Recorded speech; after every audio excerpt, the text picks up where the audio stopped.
수진아, 시아버지의 목소리가 떨렸습니다. 내가 지금까지 너한테 말하지 않은 게 있어. 사실은 넌 내 친구 딸과 너무 닮았어. 수진이는 시아버지의 말을 이해할 수 없었습니다. 시어머니가 너를 일부러 데려온 거야. 복수 때문에 말이야. 수진이의 기억 속으로 지난 12년간의 시댁 생활이 스쳐 지나갔습니다. 인생을 살다 보면 숨겨진 진실과 마주하게 되는 순간들이 있죠. 오늘은 수진이와 시댁 가족의 이야기입니다. 결혼 생활 속 숨겨진 비밀, 가족 간의 복잡한 관계, 우리 주변에서 일어날 수 있는 현실적인 이야기들이에요. 안녕하세요. 그 집에 무슨 일이입니다. 구독 버튼을 눌러 저희와 함께 해주시고 좋아요 한 번씩 눌러주시면 더 많은 분들에게 이런 깊이 있는 이야기를 전할 수 있답니다. 여러분의 작은 관심 하나가 더 많은 분들께 공감과 위로를 전하는 힘이 됩니다. 그리고 오늘 이야기를 들으시면서 떠오르는 생각이나 경험이 있으시다면 댓글로 나눠주세요. 그럼 지금부터 오늘의 이야기를 시작하겠습니다. 결혼 12년 차, 저는 시부모님과 함께 사는 며느리였습니다. 남편은 외동이었고 시아버지는 은퇴 후 조용한 삶을 사셨죠. 시아버지는 언제나 조용하고 따뜻한 분이셨습니다. 문제는 시어머니였어요. 친절하지만 어디까지나 외부인으로 대하시는 눈빛이 있었거든요. 가끔은 넌 참 착한 며느리야라고 말씀하시며 저를 꼭 며느리라 부르시던 분이셨습니다. 그 집에서의 하루하루는 예측 가능했어요. 새벽 5시 반에 일어나 밥을 짓고 시부모님의 아침 식사를 준비했죠. 시아버지는 항상 고맙습니다라며 정중하게 인사를 하셨고 시어머니는 수고했네라고 말씀하시지만 어딘지 형식적인 느낌이었습니다. 남편 준호는 회사에 나가고 저는 집안일을 마저 정리한 뒤 오후에 짧은 시간 동안만 나만의 시간을 가졌어요. 평소 시아버지는 아침 식사 후 동네 한 바퀴를 산책하시고 오시면 거실에서 신문을 보시거나 텔레비전을 시청하셨습니다. 점심 식사 후에는 낮잠을 주무시고 저녁까지는 주로 방에서 독서를 하시거나 라디오를 들으셨어요. 규칙적이고 조용한 일상이었죠. 시어머니는 오전에 시장을 보러 나가시거나 동네 부녀의 모임에 참석하시고 오후에는 집에서 텔레비전 드라마를 보시며 시간을 보내셨습니다. 저는 그런 일상 속에서 자연스럽게 제 자리를 찾아갔어요. 시댁 생활이 처음엔 어색했지만 12년이라는 시간이 흐르면서 나름대로 안정된 리듬을 찾았다고 생각했습니다. 시부모님께 큰 불만도 없었고 남편 준호와의 사이도 평온했어요. 아이는 아직 없었지만 그것 때문에 스트레스 받지는 않았죠. 오히려 시부모님 두 분을 더 잘 모실 수 있어서 다행이라고 생각했습니다. 그런데 어느 여름부터였을까요? 이상한 감정을 느끼기 시작했습니다. 시아버지의 눈빛이, 말투가 예전과 달라진 것 같았어요. 처음엔 제가 예민해진 건가 싶었죠. 결혼한 지 12년이나 되었는데 이제 와서 무슨 일이 생길까 싶기도 했고요. 변화는 아주 미묘하게 시작되었습니다. 시아버지는 원래도 말수가 적으신 분이었어요. 하지만 최근 들어서는 저와 눈이 마주치면 얼른 시선을 돌리시곤 했습니다. 그리고 제가 설거지를 하고 있을 때나 청소를 할 때 멀찍이 서서 저를 바라보시는 일이 잦아졌어요. 처음엔 뭔가 잘못된 게 있나 싶어서 아버지, 뭔가 불편한 게 있으시나요? 라고 여쭤보기도 했죠. 그럼 시아버지는 당황하신 듯 아니야, 아무것도 아니야 라며 서둘러 방으로 들어가시곤 했습니다. 특히 제가 무거운 것을 들거나 높은 곳에 물건을 꺼낼 때면 어김없이 나타나셔서 도움을 주려고 하셨어요. 수진아, 내가 할 게 위험해. 내가 해줄까 같은 말씀을 하시며 저를 배려해 주셨죠. 고마운 일이었지만 뭔가 평소와는 다른 느낌이었습니다. 제 팔에 살짝 닿는 시아버지의 손길이 예전보다 더 오래 머물렀고 제가 고맙다고 인사를 드릴 때 시아버지의 눈빛에는 설명할 수 없는 무언가가 있었어요. 여름 장마철이었어요. 습한 공기가 집안을 가득 메우고 있던 그날, 저는 베란다에서 빨래를 널고 있었습니다. 뒤에서 누군가 저를 지켜보는 느낌이 들어 뒤돌아보니 시아버지가 거실 창문 너머로 저를 보고 계시더라고요. 눈이 마주치자 시아버지는 깜짝 놀라신 듯 커튼을 살짝 가리셨어요. 그 순간 제 가슴이 이상하게 두근거렸습니다.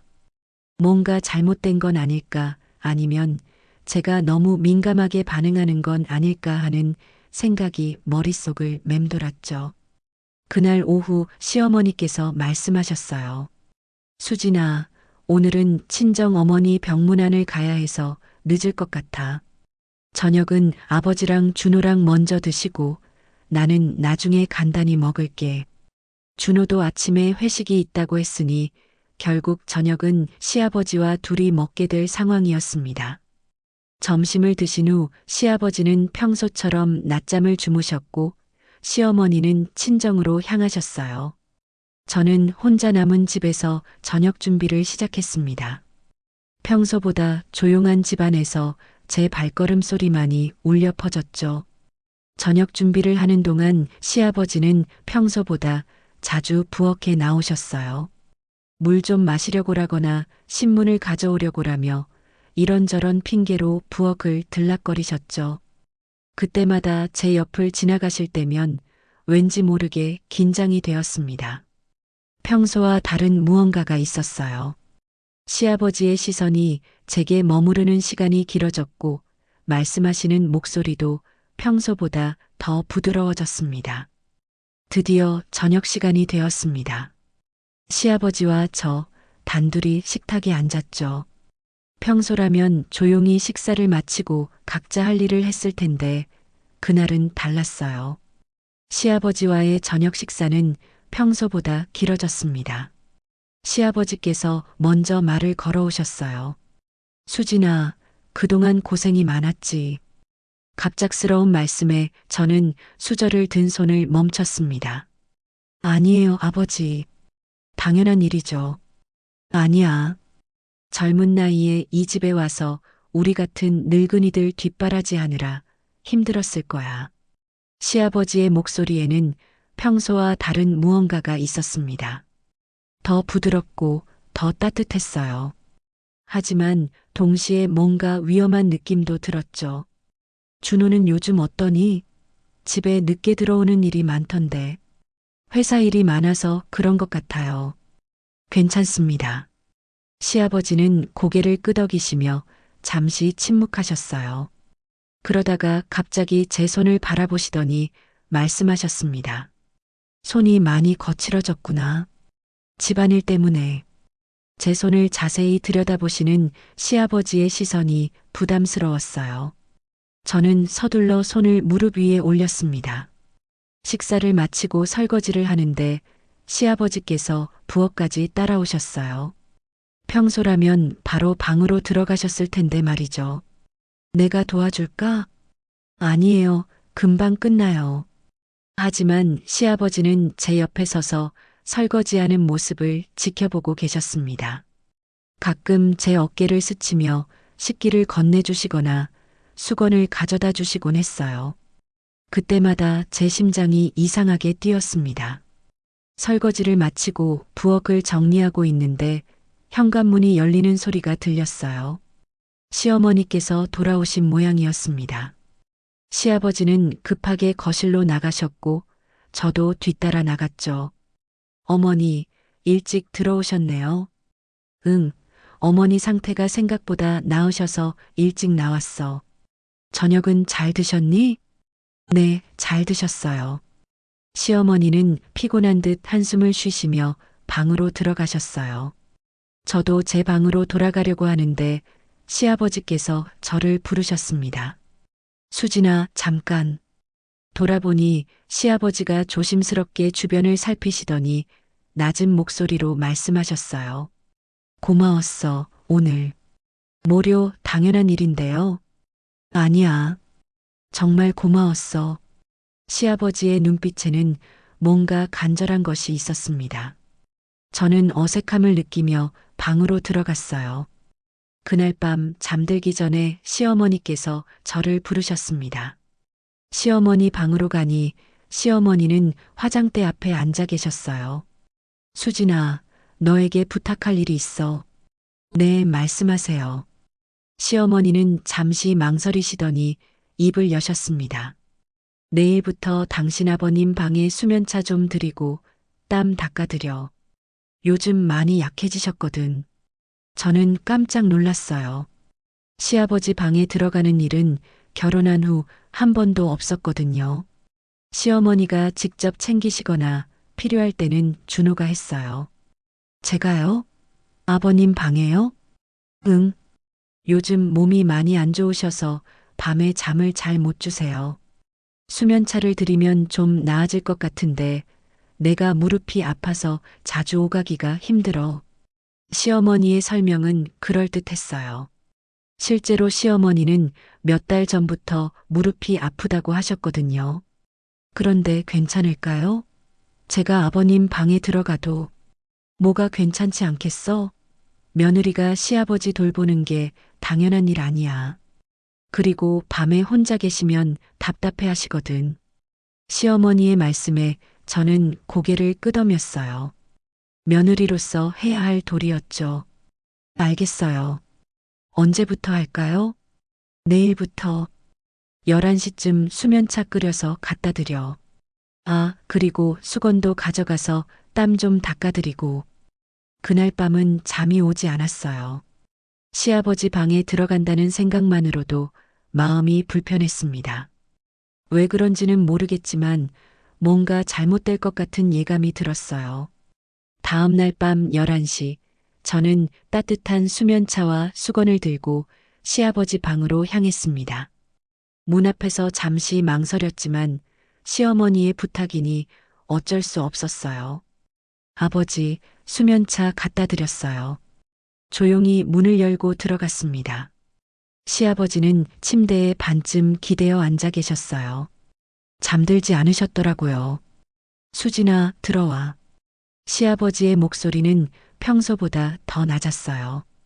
저는 차를 침대 옆 탁자에 놓고 말했습니다. 차 드시고 편히 주무세요. 그런데 시아버지께서 갑자기 제 손목을 잡으시더니 낮은 목소리로 말씀하셨어요. 수진아, 너도 알고 있었던 거냐? 네. 뭘 말씀이세요? 이게 다 시어머니. 시어머니가 짠 거야. 시아버지의 말씀을 이해할 수 없었어요. 무슨 의미인지, 왜 갑자기 이런 말씀을 하시는지 혼란스러웠습니다. 아버지, 무슨 말씀이신지. 시어머니가 너를 보냈다는 게 우연이 아니라는 뜻이야. 수진아, 나도 모르겠어. 이게 옳은 일인지. 시아버지의 손이 떨리고 있었어요. 제 손목을 잡은 시아버지의 손에서 뜨거운 체온이 전해졌습니다. 그 순간 저는 뭔가 심각한 일에 휘말리고 있다는 것을 깨달았어요. 시아버지의 손이 제 손목을 더 세게 잡았습니다. 어둠 속에서 시아버지의 눈빛이 이상하게 빛나고 있었어요. 아버지, 손을 놓아주세요. 무슨 말씀인지 모르겠어요. 하지만 시아버지는 손을 놓지 않으셨습니다. 대신 더 낮은 목소리로 말씀하셨어요. 수진아, 넌 내 친구 딸과 너무 닮았어. 친구 딸이요? 응. 아주 오래전 이야기야. 내가 젊었을 때 25살 무렵이었지. 최진우라는 친구가 있었어. 진우의 딸이 너와 정말 똑같이 생겼었다고. 시아버지의 목소리에는 그리움과 아픔이 섞여 있었습니다. 저는 혼란스러웠어요. 왜 갑자기 옛날 이야기를 하시는 걸까요? 그런데 그게 저와 무슨 상관이? 시어머니가 너를 일부러 데려온 거야. 시아버지의 말씀에 저는 깜짝 놀랐습니다. 일부러요? 무슨 의미세요? 시아버지는 잠시 침묵하시더니 깊은 한숨을 쉬셨어요. 그리고 천천히 입을 여셨습니다. 진우의 딸 이름이 은이었어. 22살 때 교통사고로 세상을 떠났지. 내가 은희를 좋아했었다고. 결혼하기 전에 말이야. 제 심장이 빠르게 뛰기 시작했습니다. 뭔가 위험한 이야기가 시작되고 있다는 걸 직감할 수 있었어요. 시어머니는 그걸 알고 있었어. 내가 은희를 얼마나 좋아했는지, 은희가 죽었을 때 내가 얼마나 절망했는지 다 알고 있었다고. 그래서요? 시어머니는 질투했어. 죽은 사람에게 질투를 한 거야. 결혼한 후에도 계속 나를 의심했지. 혹시 내가 은희를 잊지 못하는 건 아닌지, 시어머니보다 은희를 더 사랑했던 건 아닌지 말이야.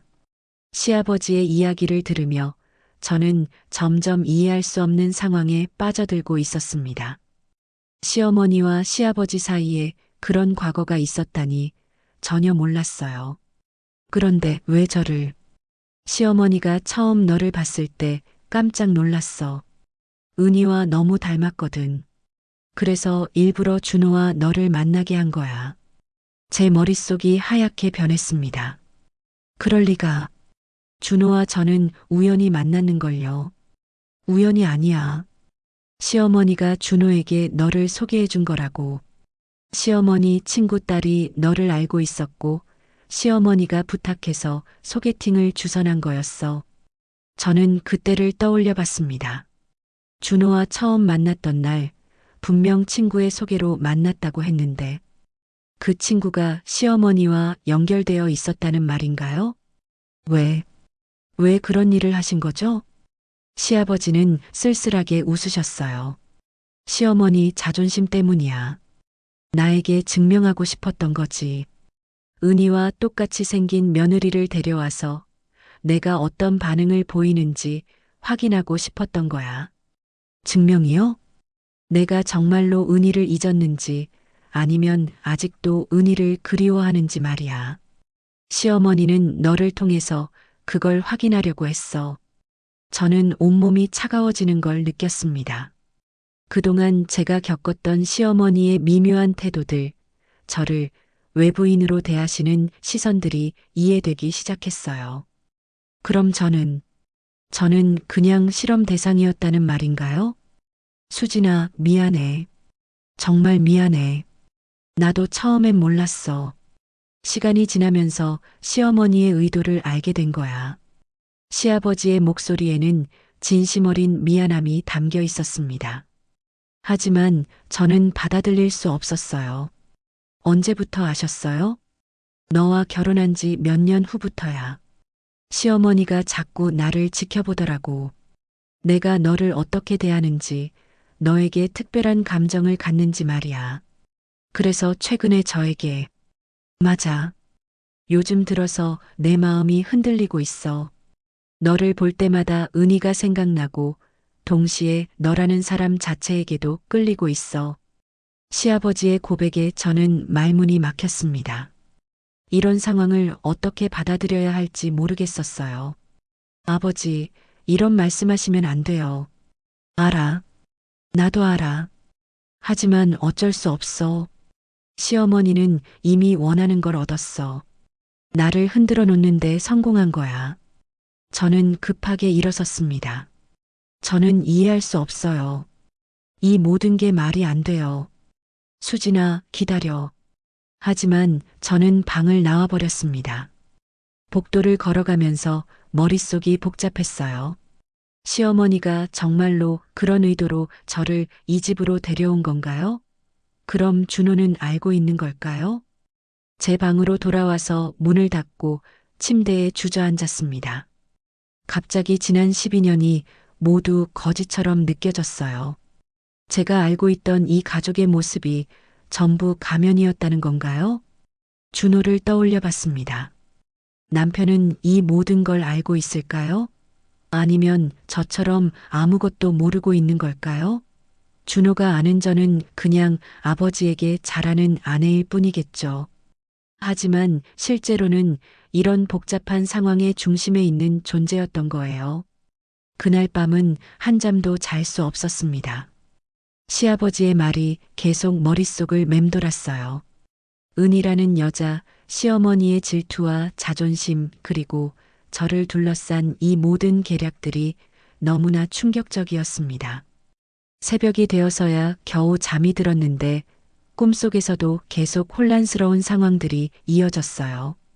저는 꿈속에서도 답을 찾을 수 없었습니다.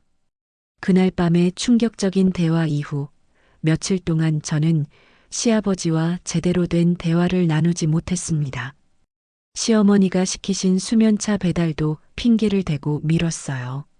머릿속이 너무 복잡해서 시아버지와 마주치는 것 자체가 부담스러웠거든요. 시어머니는 제가 수면차를 갖다 드리지 않는 것에 대해 의아해 하셨지만 저는 요즘 몸이 좀 안 좋아서라고 둘러댔습니다. 준호에게는 아무 말도 하지 않았어요. 어떻게 설명해야 할지 도저히 모르겠더라고요. 그런데 사흘째 되던 날 새벽 갑작스럽게 시아버지 방에서 신음소리가 들려왔습니다. 저는 급하게 일어나서 방으로 달려갔어요. 아버지, 괜찮으세요? 문을 열고 들어가니 시아버지가 침대에서 몸을 떨고 계셨습니다. 얼굴이 창백하고 숨을 제대로 쉬지 못하고 계셨어요. 수진아, 숨이 안 쉬어져. 저는 급하게 시어머니를 깨웠습니다.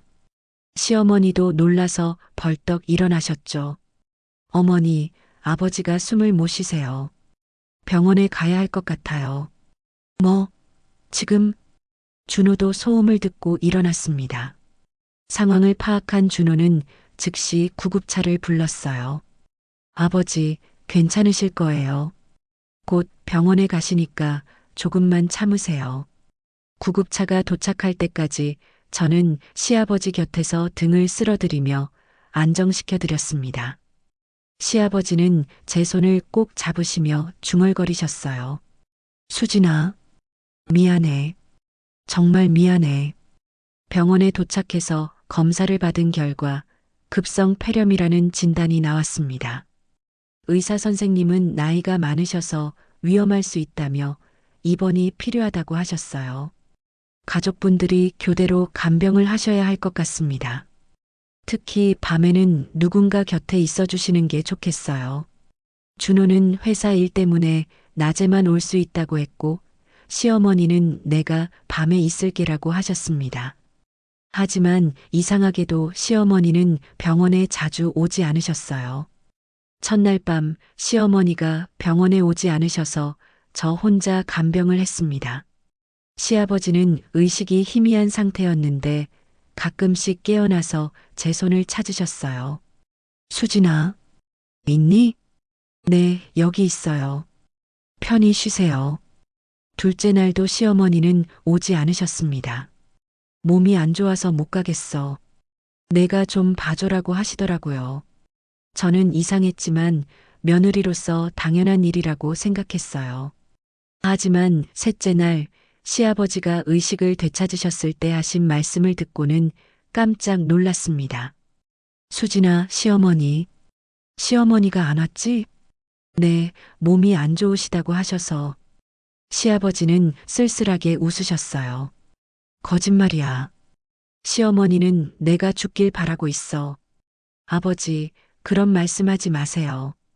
정말이야. 내가 입을 열까봐 두려워하는 거야. 나만 없으면 모든 게 조용해질 텐데 말이야. 시아버지의 말씀에 저는 말문이 막혔습니다. 정말로 시어머니가 시아버지의 죽음을 바라고 있다는 건가요? 아버지, 그렇게 생각하시면 안 돼요. 어머니도 걱정하고 계셔요. 아니야, 수진아. 너는 몰라. 시어머니가 얼마나 무서운 사람인지. 시아버지는 제 손을 더 세게 잡으셨습니다. 열이 많이 나셔서 손이 뜨거웠어요. 수진아, 내가 만약 못 일어나게 되면 그런 말씀하지 마세요. 아니야, 들어야 해. 내 책상 세 번째 서랍 안에 봉투가 하나 있어. 거기에 진실이 들어있다고. 진실이요? 너에 대한 진실, 시어머니가 한 일들에 대한 증거가 다 들어있어. 만약 내가 못 일어나면 그걸 꺼내봐. 시아버지의 목소리는 점점 약해지고 있었습니다. 하지만 제 손을 놓지는 않으셨어요. 왜 저한테 이런 말씀을 하세요? 너만이 진실을 알 권리가 있으니까. 너는 피해자야, 수진아. 시어머니의 게임에 휘말린 피해자라고. 그때 간호사가 들어와서 시아버지의 상태를 체크했습니다. 체온이 많이 올랐다며 해열제를 투여했어요. 시아버지는 다시 잠이 드셨습니다. 저는 밤새 시아버지 곁에서 지켰습니다. 시아버지가 말씀하신 책상 서랍이 계속 신경 쓰였어요. 거기에 정말 어떤 진실이 숨겨져 있는 걸까요? 새벽이 되어서 준호가 병원에 왔습니다. 아버지 상태는 어때? 밤새 열이 많이 나셨어요. 지금은 좀 안정되신 것 같아요. 고생했어. 집에 가서 좀 쉬어. 저는 집으로 돌아왔지만 잠이 오지 않았습니다. 시아버지의 말씀이 계속 머릿속을 맴돌았어요. 책상 세 번째 서랍, 그 안의 진실. 과연 무엇이 숨겨져 있을까요? 시어머니는 여전히 병원에 오지 않으셨습니다. 내가 가면 아버지가 더 힘들어 하실 거야 라고 하시더라고요. 하지만 시아버지 말씀이 맞다면 시어머니는 다른 이유로 병원을 피하고 있는 것일 수도 있었어요. 그날 오후 저는 결국 시아버지 방에 들어가기로 결심했습니다. 시어머니가 잠시 외출하신 틈을 타서 말이에요. 시아버지가 말씀하신 진실이 무엇인지 확인해 보고 싶었거든요. 책상 앞에 섰을 때 제 손이 떨렸습니다. 정말로 여기서 무언가를 발견하게 될까요? 그리고 그 진실을 알게 되면 저는 어떻게 해야 할까요? 시아버지의 상태는 점점 악화되었습니다. 입원한 지 일주일째 되던 날 의사 선생님이 가족들을 따로 불러서 말씀하셨어요. 환자분의 폐 상태가 많이 안 좋아졌습니다. 나이도 많으시고 체력이 떨어져서 최악의 상황에 대비하셔야 할 것 같습니다. 준호는 충격을 받았고 저도 마음이 무거웠어요. 시어머니만이 이상하게 담담한 반응을 보이셨습니다. 그럼 얼마나 더 시간이 있을까요? 준호가 떨리는 목소리로 물었어요. 길어봐야 며칠 정도일 것 같습니다. 그날 밤 저는 다시 시아버지 곁을 지켰습니다. 시아버지는 가끔씩 의식을 되찾으셨는데 저를 보시면 안도의 표정을 지으셨어요. 수진아, 와줘서 고마워. 당연한 일이에요, 아버지. 수진아, 내가 하고 싶은 말이 있어. 시아버지는 힘겹게 제 손을 잡으셨습니다. 손이 차갑고 힘이 없었어요. 서랍, 꼭 봐야 해. 약속해줘. 네, 알겠어요. 그리고 시어머니를 너무 원망하지는 마. 시어머니도 상처받은 사람이니까.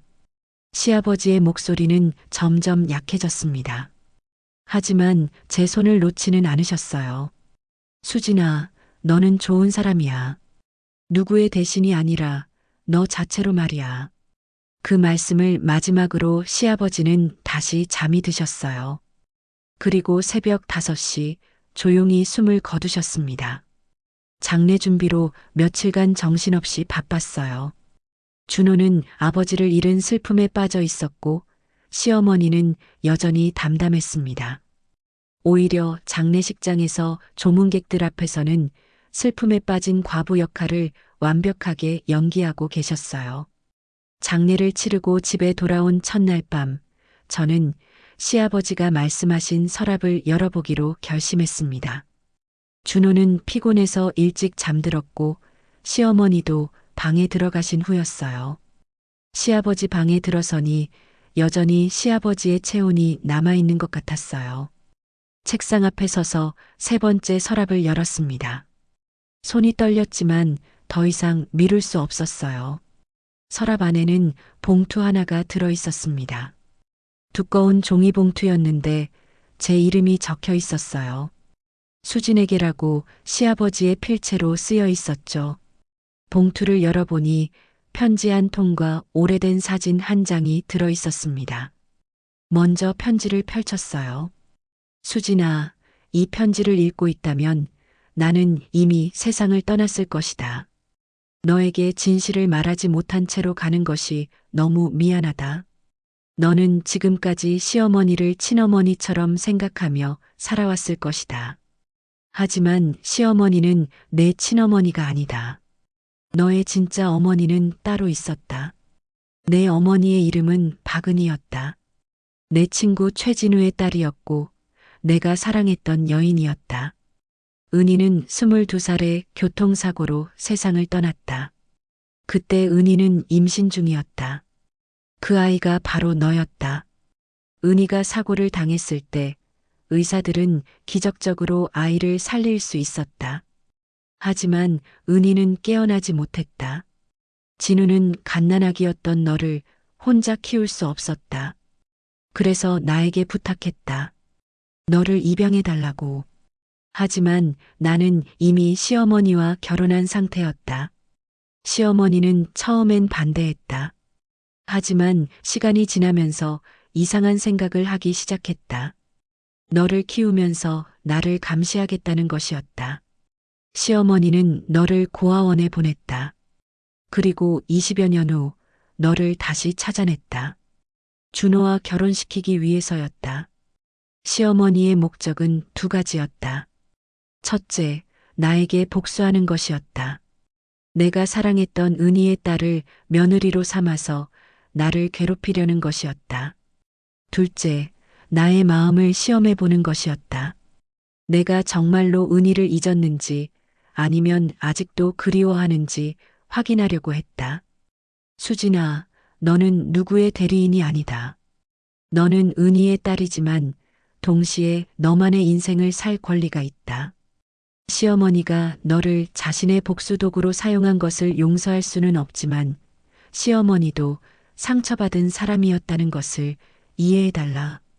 이제 너는 선택해야 한다. 이 진실을 알고도 계속 이 집에서 살 것인지 아니면 새로운 삶을 시작할 것인지 어떤 선택을 하든 나는 이해할 것이다. 사진을 보면 내 어머니 은희를 볼 수 있을 것이다. 너는 어머니를 많이 닮았다. 아름답고 착한 마음을 그대로 물려받았다. 미안하다, 수진아. 진작 말했어야 했는데. 그리고 고맙다. 내가 있어서 내 마지막 순간들이 외롭지 않았다. 시아버지가 편지를 다 읽고 나니 손이 떨렸습니다. 사진을 들어보니 젊은 시어머니와 함께 찍은 사진이었는데 시어머니 옆에 서 있는 여자가 정말로 저와 똑같이 생겼더라고요. 그 여자가 제 친어머니 은희였던 거예요. 온몸에 힘이 빠졌습니다. 제가 알고 있던 모든 것이 거짓이었다는 충격보다도 저를 둘러싼 모든 관계가 조작된 것이었다는 사실이 더 충격적이었어요. 시어머니는 제 친어머니가 아니었고 저를 복수의 도구로 사용했다는 것. 준호와의 결혼도 우연이 아니라 시어머니가 계획한 일이었다는 것. 지난 12년간 제가 살아온 모든 것이 시어머니의 각본대로였다는 것. 사진 속 어머니 은희를 바라보니 복잡한 감정이 들었어요. 그리움, 분노, 슬픔이 동시에 밀려왔습니다. 제 진짜 어머니를 한 번도 만나보지 못했다는 사실이 너무나 슬펐어요. 그때 복도에서 발걸음 소리가 들렸습니다. 급하게 편지와 사진을 다시 봉투에 넣고 서랍을 닫았어요. 시어머니가 방문을 열고 들어오셨습니다. 수진아, 뭐해? 아, 어머니. 아버지 유품을 정리하고 있었어요. 시어머니는 제 얼굴을 자세히 들여다보셨어요. 뭔가 눈치챈 것 같았어요. 그래, 내일 유품 정리를 같이 하자. 너무 늦었으니까 들어가서 쉬어. 네, 알겠어요. 제 방으로 돌아와서 침대에 누웠지만 잠이 올 리 없었습니다. 시아버지의 편지 내용이 계속 머릿속을 맴돌았어요. 이제 어떻게 해야 할까요? 시어머니와 어떻게 마주봐야 할까요? 시아버지의 편지를 읽은 후 며칠 동안 저는 제 자신이 누구인지 알 수 없는 상태가 되었습니다. 거울을 보면 낯선 사람의 얼굴이 보였어요. 제가 알고 있던 저의 모든 것이 거짓이었다면 진짜 저는 누구일까요? 시어머니는 평상시와 다름없이 행동하셨지만 저는 시어머니를 볼 때마다 복잡한 감정이 들었습니다. 이분이 정말로 저를 복수의 도구로 사용한 건가요? 아니면 시아버지가 잘못 생각한 걸까요? 며칠 후 저는 용기를 내어 직접 진실을 확인해 보기로 결심했어요. 시아버지 편지에 나온 최진우라는 분을 찾아보기로 한 거죠. 혹시나 해서 인터넷으로 검색해 보니 동네에서 작은 시계 수리점을 운영하시는 최진우라는 분이 계시더라고요. 준호가 회사에 간 사이 시어머니께는 장을 보러 간다고 하고 그분을 찾아뵈었습니다. 시계 수리점은 오래된 건물 1층에 있었어요. 문을 열고 들어가니 70대쯤 되어 보이는 할아버지께서 시계를 수리하고 계셨습니다. 어서 오세요. 무엇을 도와드릴까요? 혹시 최진우 할아버지이신가요? 네, 맞습니다. 그런데 누구시죠? 저는 잠시 망설였어요. 어떻게 말해야 할지 몰랐거든요. 제가 혹시 은이라는 분을 아시는지 여쭤보고 싶어서 왔습니다. 최진우 할아버지의 표정이 순간 굳어졌어요. 손에 들고 계시던 시계도 내려놓으셨습니다. 은희를 왜 찾으시는 겁니까? 사실은 저와 관련된 일 같아서요. 최진우 할아버지는 저를 자세히 들여다보시더니 깜짝 놀라셨어요. 이럴 수가. 정말 닮았네요. 은희와. 정말요? 당신, 혹시 은희?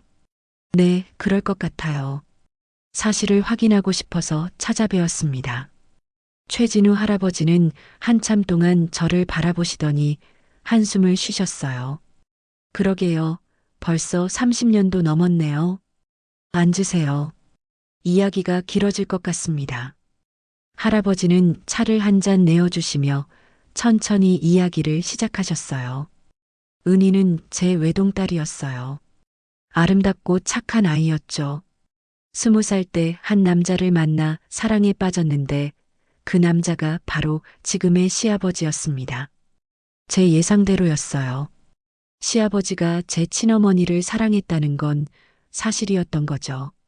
하지만 그때 시아버지는 이미 다른 여자와 결혼이 정해진 상태였어요. 집안끼리 정한 혼담이었죠. 바로 지금의 시어머니와 말입니다. 그럼 어머니, 제 어머니는? 은희는 시아버지를 포기할 수 없었어요. 그래서 시아버지에게 자신과 함께 도망가자고 했죠. 하지만 시아버지는 가족에 대한 책임감 때문에 거절했어요. 최진우 할아버지의 목소리에는 오래된 슬픔이 담겨 있었습니다. 그 후 시아버지는 시어머니와 결혼했어요. 하지만 은희는 시아버지를 잊지 못했죠. 그리고 임신한 사실을 알게 되었어요. 그게 저인가요? 네. 은희는 시아버지의 아이를 임신한 상태에서 혼자 견뎌야 했어요. 저는 은희를 다른 곳으로 보내서 조용히 출산할 수 있도록 도왔죠. 할아버지는 잠시 말을 멈추시고 깊은 한숨을 쉬셨어요. 하지만 출산 후 얼마 지나지 않아서 은희가 교통사고를 당했어요. 당신을 데리고 병원에 가던 길이었죠. 은희는 그 자리에서 세상을 떠났어요. 제 가슴이 아팠습니다. 제 어머니가 저 때문에 목숨을 잃었다는 생각이 들었거든요. 당신은 기적적으로 살아남았어요. 하지만 저는 혼자서 갓난아기를 키울 수 없었죠. 그래서 시아버지에게 연락했어요. 자신의 아이니까 책임져 달라고. 시아버지가 뭐라고 하셨어요? 처음엔 데려가려고 했어요. 하지만 시어머니가 강하게 반대했죠. 남편의 옛 연인이 남긴 아이를 키울 수는 없다고 했어요. 저는 시어머니가 왜 그렇게 했을지 이해할 수 있었어요. 남편이 사랑했던 여자의 아이를 키운다는 건 정말 힘든 일이겠죠. 그래서 어떻게 되었나요? 결국 당신을 고아원에 맡기기로 했어요. 시아버지는 매월 돈을 보내주겠다고 약속했고, 실제로 성인이 될 때까지 지원해 주었어요. 그제서야 이해가 되었어요. 제가 고아원에서 자랐지만 다른 아이들보다 나은 대우를 받을 수 있었던 이유가 시아버지의 지원 때문이었던 거죠. 그런데 어떻게 시어머니가 저를 찾아낸 거죠? 최진우 할아버지는 씁쓸한 표정을 지으셨어요. 몇 년 전에 시어머니가 저를 찾아왔어요. 당신에 대해 물어보더라고요. 어디서 살고 있는지, 무엇을 하고 있는지. 시어머니가요? 네. 처음엔 단순한 궁금증인 줄 알았어요. 하지만 나중에 생각해보니 다른 목적이 있었던 것 같아요. 어떤 목적이요? 복수요. 시어머니는 평생 남편이 은희를 잊지 못한다고 생각하며 살았어요. 그래서 은희의 딸인 당신을 자신의 며느리로 만들어서 시아버지를 괴롭히려고 했던 것 같아요. 최진우 할아버지의 말씀을 들으며 저는 소름이 돋았어요.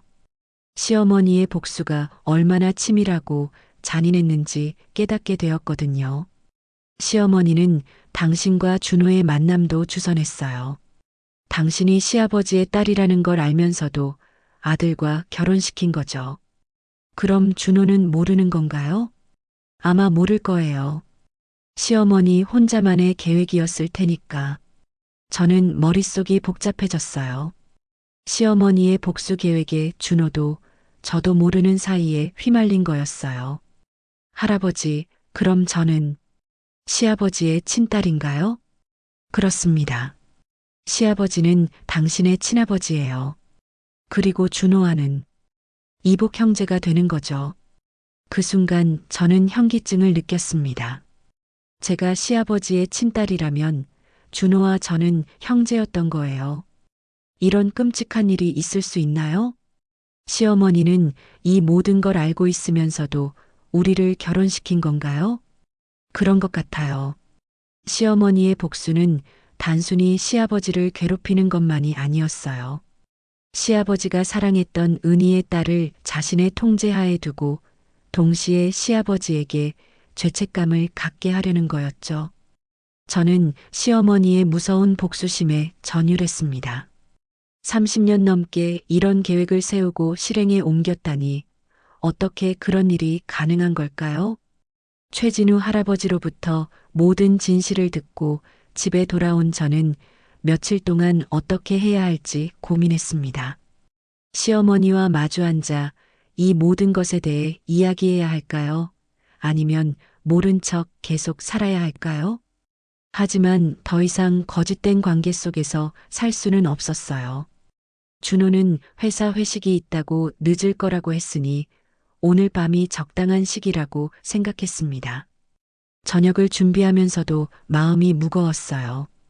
시어머니는 평상시와 다름없이 거실에서 텔레비전을 보고 계셨습니다. 마치 아무 일도 없었던 것처럼 말이죠. 어머니, 저녁 드세요. 그래, 수고했어. 식탁에 마주 앉은 시어머니를 보니 이상한 기분이 들었어요. 12년 동안 어머니라고 부르며 살았던 분이지만 이제는 완전히 다른 사람처럼 느껴졌습니다. 어머니, 응? 저에게 하고 싶은 말씀이 있으신가요? 시어머니는 수저를 든 손을 멈추고 저를 바라보셨어요. 갑자기 무슨 말이니? 그냥 혹시 제가 모르는 일이 있나 해서요. 시어머니의 눈에 순간 경계하는 빛이 지나갔습니다. 너 요즘 이상하구나. 아버지 돌아가신 후로 많이 변했어. 어머니도 변하신 것 같아요. 내가 뭐가 변했다는 거니? 저는 용기를 내어 직접적으로 말하기로 했어요. 더 이상 돌려서 이야기할 수는 없었습니다. 어머니, 제 친어머니 기억하시죠? 그 순간 시어머니의 얼굴이 굳어졌어요. 수저를 놓고 저를 똑바로 바라보셨습니다. 무슨 말을 하는 거니? 박은이라는 분 말이에요. 제 진짜 어머니. 시어머니는 한참 동안 말없이 저를 응시하셨어요. 그러더니 갑자기 웃기 시작하셨습니다.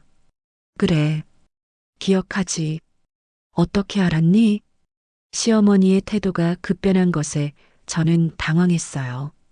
부인하거나 놀랄 줄 알았는데 오히려 담담하게 인정하시는 거였어요. 시아버지가 말씀해 주셨어요. 역시 그 사람이군. 끝까지 은희를 잊지 못했네. 시어머니의 목소리에는 차가운 분노가 섞여 있었습니다. 어머니, 왜 그런 일을 하신 거예요? 왜라고? 당연하지 않니? 내 남편을 사랑했던 여자의 딸이 우리 집 며느리가 되는 게 얼마나 아이러니한 일인지 모르겠니? 시어머니는 입꼬리를 올리며 말씀하셨어요. 그 웃음이 너무나 차가워서 소름이 돋았습니다. 넌 그 여자를 닮아서 처음엔 정말 싫었어. 하지만 결국 우리 가문에 들어오게 됐잖니.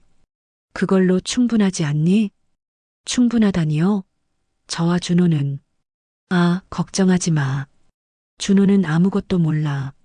그 아이는 순진해서 세상 물정을 모르거든. 시어머니는 마치 당연한 일인 것처럼 말씀하셨어요. 저는 분노가 치밀어 올랐습니다. 어머니, 저희는 이복남매예요. 어떻게 그런 일을? 이복남매라고? 그게 중요하니? 법적으로는 아무 문제 없어. 아버지가 인정하지 않았으니까. 시어머니의 말에 저는 말문이 막혔어요.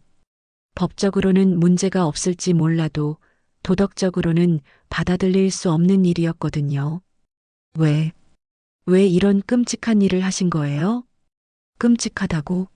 나한테 끔찍한 건 따로 있었어. 남편이 평생 다른 여자를 그리워하며 사는 걸 지켜보는 것 말이야. 시어머니의 목소리에는 오래 묵은 원한이 서려 있었습니다.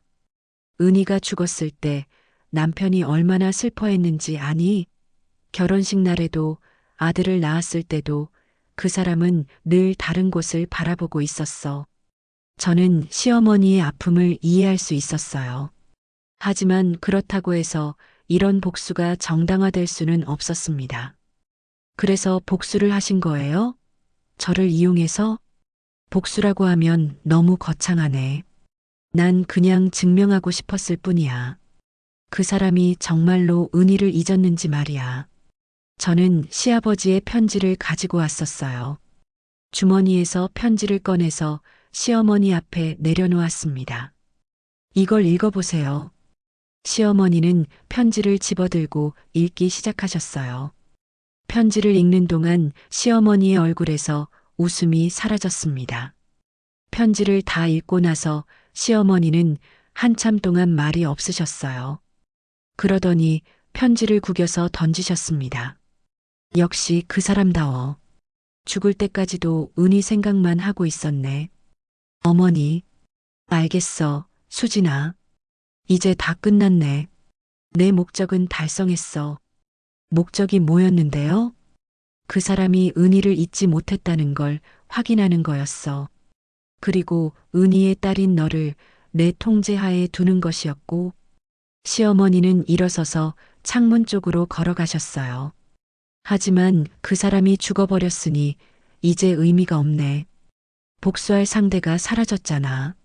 어머니, 그럼 이제 어떻게 하실 거예요? 시어머니는 뒤돌아보지도 않고 말씀하셨어요. 너 하고 싶은 대로 해. 준호에게 말할 건지 말 건지 그것도 내 마음이야. 어차피 내 복수는 끝났으니까. 준호한테 말하면 어떻게 될까요? 그건 너희들이 알아서 해. 나는 이제 상관없어. 시어머니의 차가운 반응에 저는 더욱 혼란스러웠습니다. 30년 넘게 계획한 복수를 이렇게 담담하게 끝낼 수 있는 건가요? 어머니, 후회는 안 하세요? 후회? 뭘 후회해? 난 내가 할 수 있는 최선을 다했어. 그 사람이 날 사랑하지 않았다는 걸 확인했고, 은희의 딸을 내가 원하는 대로 살게 했잖아. 시어머니는 방으로 들어가시며 마지막으로 말씀하셨어요. 수진아, 진실을 알았으니 이제 내 인생을 스스로 선택해.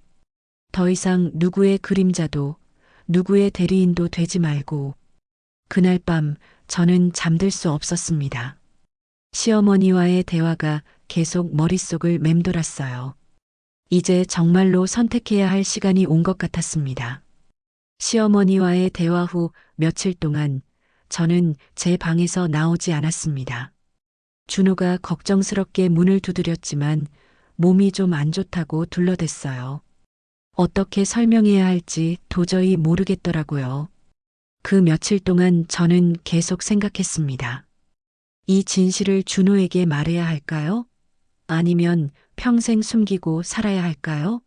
준호는 아무것도 모르는 채로 행복하게 살고 있는데 제가 이 끔찍한 진실을 말해서 준호의 인생을 망가뜨려도 되는 걸까요? 하지만 동시에 이런 거짓된 관계를 계속 유지할 수도 없었어요. 준호와 저는 이복남매였습니다. 법적으로는 문제가 없을지 몰라도 저는 도덕적으로 받아들일 수 없었어요. 그러던 어느 날 아침 저는 결정을 내렸습니다. 이 집을 떠나기로 한 거죠. 준호에게 진실을 말하지 않은 채로 조용히 떠나는 것이 모두에게 최선일 것 같았어요. 준호가 회사에 간 사이 저는 짐을 싸기 시작했습니다. 12년 동안 쌓인 물건들이 많았지만 정작 가져가고 싶은 건 별로 없었어요.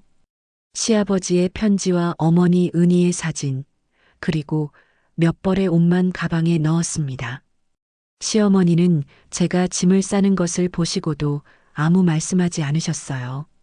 마치 예상하고 계셨던 것처럼 담담한 표정이셨죠. 어디로 갈 생각이니? 아직 정하지 못했어요. 일단 어디든 이 집에서 멀리. 준호에게는 뭐라고 할 거니? 아무 말도 안 할 거예요. 그냥 편지 한 장만 남기고 갈게요. 시어머니는 고개를 끄덕이셨습니다. 그게 나을 것 같네. 준호가 진실을 알면 감당하기 힘들 거야. 어머니는 후회 안 하세요? 시어머니는 잠시 생각하시더니 대답하셨어요. 후회라. 만약 시간을 되돌릴 수 있다면 다른 선택을 했을지도 모르겠네. 하지만 이미 지나간 일이야.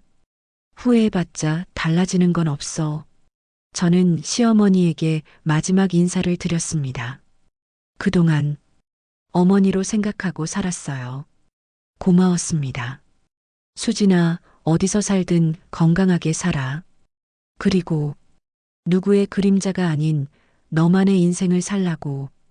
준호에게 남길 편지를 쓰는 것이 가장 어려웠습니다. 어떤 말로 이별을 고해야 할지 몰랐거든요. 준호야, 미안해. 갑자기 떠나게 되어서 정말 미안해. 너에게 설명하지 못하는 이유가 있어. 언젠가는 이해해 줄 거라고 믿어. 나는 괜찮으니까 걱정하지 마. 행복하게 살아. 마이너스 수진. 짧은 편지였지만 더 이상 쓸 수 없었어요. 더 많은 말을 하면 진실을 말해야 할 것 같았거든요. 저는 서울 외곽에 있는 작은 원룸을 얻었습니다. 고아원에서 나올 때 받았던 보증금과 그동안 모아둔 적금으로 간신히 전세금을 마련할 수 있었어요. 작고 허름했지만 제게는 처음으로 가져본 진짜 내 공간이었습니다. 새 집에 짐을 풀고 나서 저는 어머니 은희의 사진을 벽에 걸었어요. 사진 속 어머니는 제 나이보다도 어려 보였지만 따뜻한 미소를 짓고 있었습니다. 처음으로 어머니의 얼굴을 제대로 볼 수 있게 되었어요. 어머니, 저 이제 혼자 살게 되었어요. 무서우면서도 자유로운 기분이에요. 어머니가 대답해 줄 리는 없었지만 혼자 중얼거리니 마음이 조금 편해졌습니다. 며칠 후 준호에게서 전화가 왔어요. 여러 번 울렸지만 받지 않았습니다. 문자도 많이 왔지만 읽지 않았어요. 시어머니가 준호에게 뭐라고 말씀하셨을지 궁금했지만 알고 싶지도 않았습니다. 새로운 동네에서 새로운 일을 찾기 시작했어요. 작은 카페에서 일하게 되었는데 사장님이 친절한 분이었습니다. 이전 직장은 어디셨어요? 라고 물으시면 집에서 살림만 했어요 라고 답했어요. 거짓말은 아니었으니까요. 카페 일은 생각보다 재미있었어요. 손님들에게 커피를 내려드리고 간단한 디저트를 만들고 테이블을 정리하는 일상이 평범하지만 평화로웠습니다. 무엇보다도 누구의 눈치를 보지 않고 일할 수 있다는 것이 좋았어요. 저녁에 혼자 집에 돌아와서 간단한 저녁을 해먹고 책을 읽거나 텔레비전을 보며 시간을 보냈습니다. 외로웠지만 동시에 자유로웠어요. 누구를 위해 살지 않고 오직 저 자신만을 위해 사는 삶이었거든요. 몇 달이 지나면서 저는 점점 새로운 삶에 적응해 갔습니다. 동네 사람들과도 친해졌고 카페 단골 손님들과도 안부를 주고받게 되었어요. 작지만 제만의 인간관계가 생겨나기 시작했습니다. 어느 날 저녁 최진우 할아버지가 카페에 오셨어요. 깜짝 놀란 저를 보시며 할아버지가 말씀하셨습니다. 어떻게 지내고 있니? 할아버지, 어떻게 여기를? 시어머니한테 들었어. 집을 나왔다고. 걱정되어서 찾아왔네.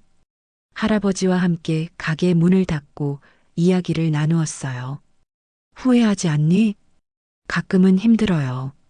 하지만 후회하지는 않아요. 이제야 제 이름으로 살고 있다는 기분이거든요. 은희도 기뻐할 거야. 딸이 누구의 그림자가 아닌 자신만의 길을 찾아가고 있으니까. 할아버지는 작은 상자를 제게 주셨어요. 이건 은희가 살아있을 때 쓰던 일기장이야. 내가 갖고 있으면 될 것 같아서. 일기장을 펼쳐보니 어머니의 섬세한 글씨로 일상이 적혀 있었어요. 시아버지에 대한 사랑, 아이에 대한 걱정과 기대, 미래에 대한 꿈들이 담겨 있었습니다. 오늘 병원에 갔다. 아이가 건강하게 자라고 있다고 한다. 이 아이가 태어나면 어떤 이름을 지어줄까? 수진이는 어떨까? 맑은 물처럼 깨끗하고 진실한 아이로 자랐으면 좋겠다. 어머니가 제 이름을 지어주셨다는 것을 알게 되니 가슴이 벅찼어요. 그날 밤 저는 어머니의 일기를 읽으며 많은 것을 느꼈습니다. 어머니도 저처럼 사랑 때문에 힘들어했지만 끝까지 희망을 잃지 않았다는 것을, 그리고 무엇보다도 저를 사랑했다는 것을 알 수 있었어요. 1년이 지났습니다. 저는 여전히 그 작은 아파트에서 살고 있고 카페에서 일하고 있어요. 평범하고 소소한 일상이지만 제게는 소중한 일상입니다. 가끔 준호를 그리워할 때가 있어요. 하지만 그리움보다는 준호가 행복하길 바라는 마음이 더 큽니다. 시어머니도 건강하게 지내시길 바라고요. 저는 이제 누구의 대리인도 누구의 그림자도 아닙니다. 복수의 도구도 사랑의 증명물도 아니에요. 그저 박수진이라는 한 사람으로 제 이름으로 살아가고 있습니다. 때로는 힘들고 외로울 때도 있지만 이것이 진짜 제 인생이라는 것을 알고 있어요. 어머니 은희가 살지 못한 삶을, 시아버지가 선택하지 못한 자유를 제가 대신 살아가고 있는 것 같습니다. 미래가 어떻게 될지는 모르겠지만 더 이상 두렵지 않아요. 제 선택으로, 제 의지로 살아가고 있으니까요. 그것만으로도 충분합니다.